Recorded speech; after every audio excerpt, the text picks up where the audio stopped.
Glory to Jesus Christ. Welcome back to another episode of City of Desert. And once again, we are picking up with our reading from the first volume of the Philokalia and the writings and the sayings of Evagrius of Pontus on prayer.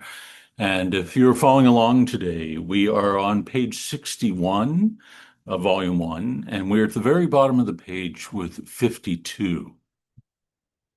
Evagrius writes, "We practice the virtues in order to achieve contemplation of the inner essences of created things. And from this, we pass to contemplation of the logos, who gives them their being. And he manifests himself when we are in the state of prayer." So Evagrius has been speaking to us about the nature of prayer, and in particular, the battle that takes place with the demons and the struggle with the passions in particular, and how it is that we are to cultivate our hearts and protect the fruit that is born from prayer. And here he begins to speak specifically about that fruit, that the more the heart and the eye of the heart, the nous, has been purified, what begins to emerge is theoria, a kind of contemplation of the very inner essences of the things that we gaze upon within the world. We see the presence of God in all of creation, in all that he has made, within ourselves, but also within our neighbor, who's made in the image and likeness of God. So the more that the eye of the heart has been purified, the more that one begins to gaze upon things, to see their inner essence, the truth in which they were made.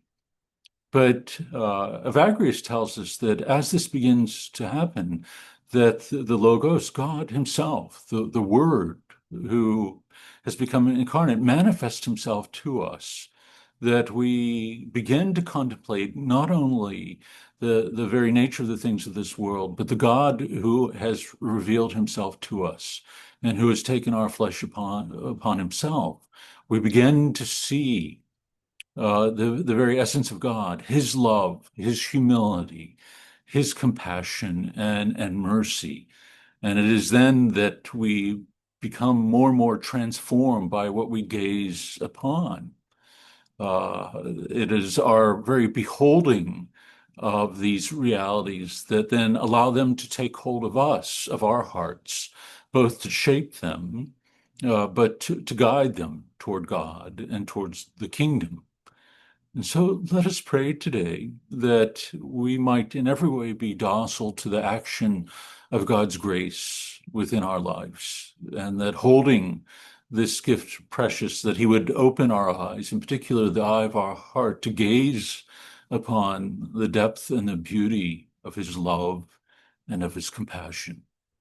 Thank you, and God bless you, and have a wonderful day.